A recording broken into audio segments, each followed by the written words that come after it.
Welcome to the Minnesota Air National Guard Museum. My name is Terry Morris. I was a load master on C-130 Hercules airplanes. I also am a volunteer docent, and believe it or not, I never knew what a docent was until somebody told me. That's just a nice name for a tour guide. My name is Stan. I'm a former naval aviator, a lieutenant in the Navy. I flew during the Korean War, and now I'm the docent tour guide at the museum here. We're delighted to have you here. And I'll tell you a little bit about the Air Guard first.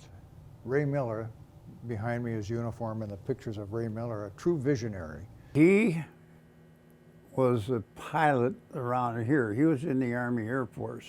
In 1920, he went out to Curtis Field, which was on Larpenteur and Snelling.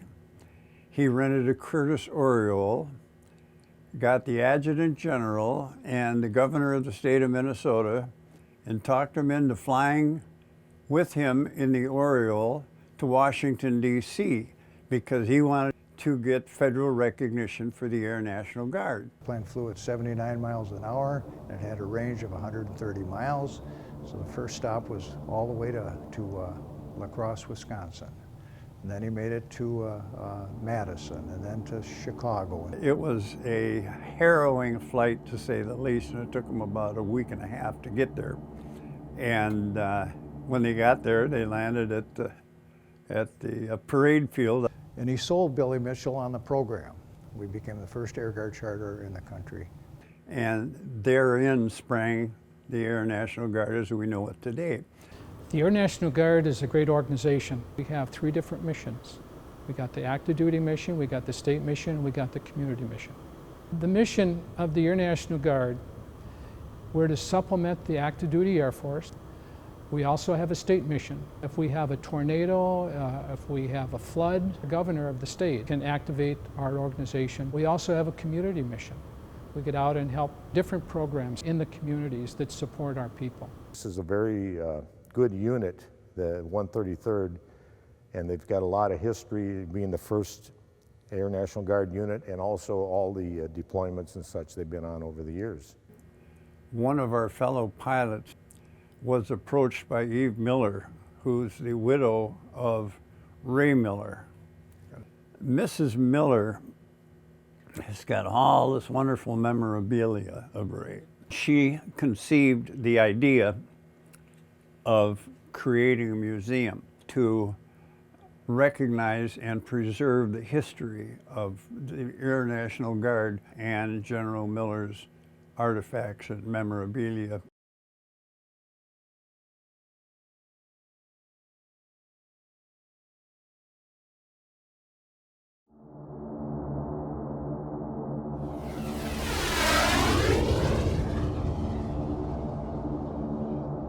The Air National Guard Museum is operated by the Minnesota Air National Guard Historical Foundation.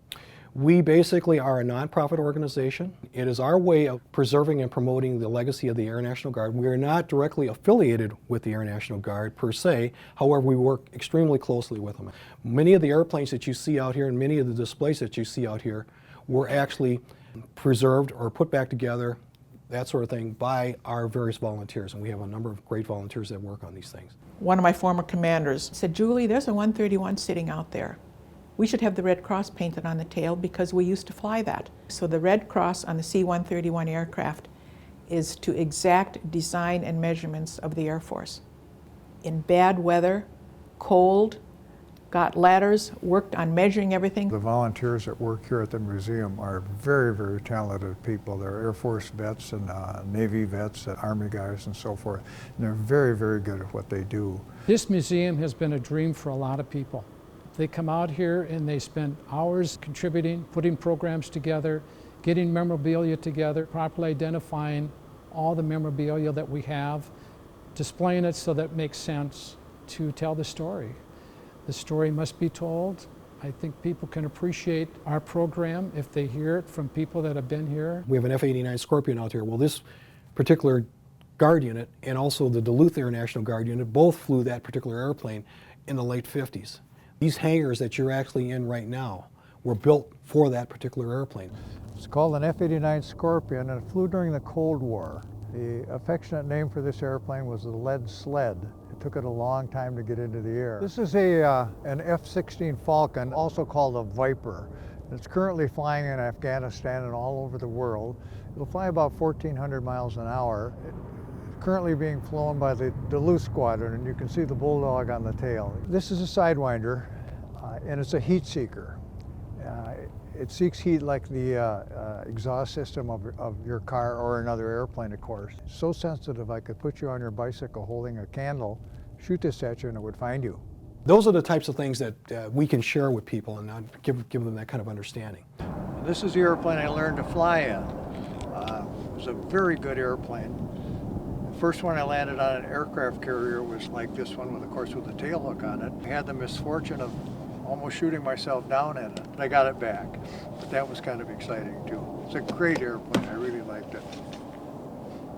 We do have primarily one exhibition space that has sort of a rundown of the Minnesota Air National Guard, and then something on the 133rd as well.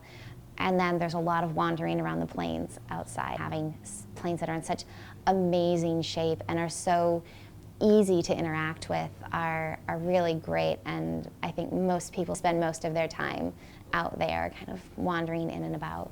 The museum is normally open from late April through the end of October. We have 2 Saturdays typically each month in which we basically have permission with the Minnesota Air National Guard so that we can actually bring people from the public in here and they can actually walk around, get up close and personal with the various airplanes, artifacts, what have you in the hangar. We also staff those with people who are knowledgeable on those planes so they can ask questions, and not only do they just go up and look at these things, they actually get a chance to get the information about the history and how they're used and get their questions answered. The most gratifying thing is working the days when we have open cockpits and special occasions with the public. The best part of the whole deal is these little 2-year-olds banging up those stairs and getting into that cockpit. Get your Army positions! Army! Who's Navy? And they're taking off and they're going around the world. It's just fascinating. There are 1,800 dials and switches in the cockpit, and people are overwhelmed by how complicated it is. How do you ever fly something like this? The groups, the radios, the fire control, the throttles, the oil pressure and temperature, and then they begin to understand why we have so many dials. I learned that there are so many buttons that the pilot needs to learn, and if you push the wrong button, it's like, oh no, and stuff like that. There's a lot of buttons, and it takes 80 hours almost to learn them all and get comfortable. I'd probably have to make flashcards to remember all the buttons. I am the volunteer on the F-89 cockpit sometimes, and that's the one that interests the kids because it's a single seat and they are in total control of the world. Oh, I get them up in the airplane, let them sit down in the pilot seat and tell them to buckle up because you can't start the engines without the buckling up. Well, that gets them all excited. And I tell them how about if they pull it back, they take off, and when you push it forward, you can dive, and kind of just what I can remember. We're open from 9 o'clock in the morning till about 3 o'clock in the afternoon. You can find which days those are by going to our website, mnangmuseum.org. You do have to have a valid photo ID, like a driver's license.